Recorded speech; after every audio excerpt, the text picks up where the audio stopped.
Well, thanks to the Bolton news coming out on, September the 10th, that kind of took up my 9/11 episode, and I was unable to get into the fact that Bibi Netanyahu is now threatening to annex the West Bank, or at least that's how the headlines read. But fear not, I'm not skipping this topic because it is way too juicy to avoid.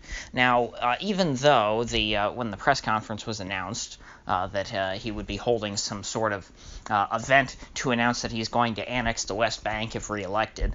It turns out that Bibi is not going to annex the entire West Bank, which I didn't expect to begin with. I figured, hey, he's going to annex some settlements. He's talked about that for years because, you have all those Israeli settlements in the West Bank that, really are not supposed to be there.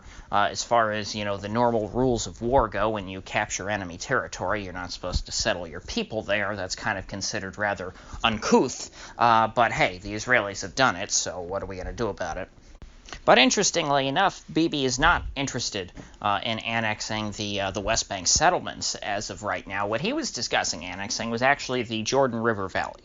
And if you don't understand why that's important, it kind of goes back to when Britain first got the mandate for Palestine after World War I, which was a huge swath of territory that was, formerly part of the Ottoman Empire. And the way that Britain divided that land, they divided it in two. They divided it into Cisjordanian Palestine and Transjordanian Palestine. So the modern borders for what is Israel and the Palestinian territories, and then, Jordan, that border, the Jordan River, was decided by the British because, they often name territories based on what side of a river they're on.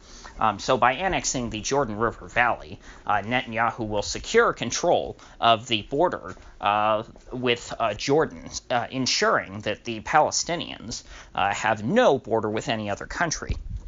The West Bank will be completely encircled by Israeli territory if this goes through. Because the West Bank would be surrounded by, of course, to the west, you've got, the major population centers of Israel. To the north, you'd have Golan. To the south, you'd have Negev. And then to the east, they would then have the Israeli Jordan River Valley. Now, interestingly enough, also in the Jordan River Valley is Jericho. And Bibi did not suggest annexing Jericho, since that is a very non-Jewish city. I'm pretty sure there are no Jews that live in Jericho, but it's a pretty sizable settlement. So they would pretty much annex everything around Jericho and make Jericho sort of a Palestinian island within Israel. And so this annexation, unlike, say the annexation of the settlements, is less about sort of the ends in and of themselves, and it's more of a means to an end, because this is much more of a military strategic sort of annexation. He's not annexing this territory because there's lots of Israelis there who he wants to bring into the fold. Bibi here is thinking much more about statecraft and wanting to, isolate your enemies, so that eventually, by encircling the West Bank, the Israelis will be able to encroach more and more on, the Arab lands, and eventually, squeeze them out entirely. And if the West Bank doesn't share a border with any other country, well, then it's impossible, really, or at least it's much more difficult for an outside power, like, say, Jordan, to invade on behalf of the Palestinians and sort of take over that territory as they did, for much of the Cold War. I mean, Jordan controlled the West Bank for some 20 years, I believe. Now, the main impetus behind this probably is that there's an election here, like this week, I believe, in Israel, and Netanyahu is fighting for his political life, and he wants to make sure that he shores up as much support as possible. And so the thought of annexing anything really makes Bibi look tough, and it, puffs up his image, and it makes, certain people who would have been inclined to vote for Bibi but perhaps didn't think he was tough enough, it might push them over the edge. It gets him a few more votes. And I don't know if this strategy is going to work out for him, because, to be honest, it sounds a little, his actual plans sound a bit unrealistic, as I'll get into, but perhaps it won't really matter if Bibi ends up losing the election anyway. Although things certainly will be more interesting for me if Bibi does end up winning and tries to implement this, because he's claiming that he is working in full cooperation with the White House on this one, and that the Americans pretty much have are completely behind him and want him to annex territory. Now that's very interesting because America World Police, one of their top issues, pretty much since World War II, is stopping borders from changing. That's one thing that, for some reason, American foreign policy never lets happen. They never really let borders change. There's some very rare exceptions where you have, something like Kosovo, to where they'll support, a province of Serbia becoming independent, where it suits American interests, of course.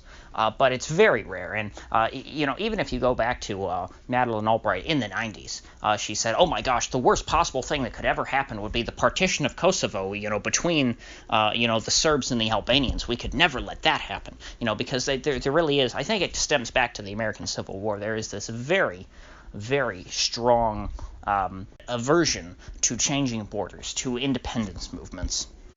So to see an American administration openly support any country annexing territory into their domain would be remarkable, as far as I'm concerned. I think that would be a very interesting moment that I will be able to go back and cite for many decades and say, "See, you folks aren't so pure after all."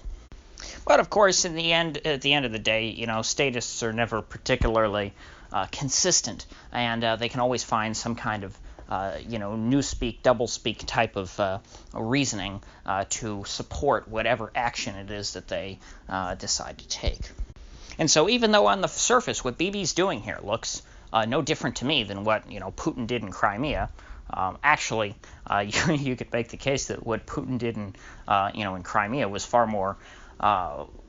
more reasonable, considering that there were, Russian people at least who lived there, even though there were also a lot of people who don't like Russia and didn't want to be a part of the country who lived there. But here with the Jordan River Valley, there's nobody who lives there that wants to be a part of Israel. Absolutely no one. There's absolutely no way that Netanyahu can claim that Israel has popular sovereignty in this area. They don't. Because at the end of the day, what Israel does have is, what actually matters. Unlike popular sovereignty, Israel has military might, and that's really how you hold on to territory. There are folks who might, pay lip service to popular sovereignty, but at the end of the day, whoever's holding the guns is, they're the people in charge. And so we'll see how this affects the Israeli election, and I will do a full video breaking that down, just like I did after the last Israeli election. So please do stay tuned for that. If you gained anything of value out of this video, I'd appreciate you clicking that like button and sharing this video. And if you haven't already, please do subscribe, because I do upload every day, and I'd hate to have you miss one. So I'll see you folks back here tomorrow.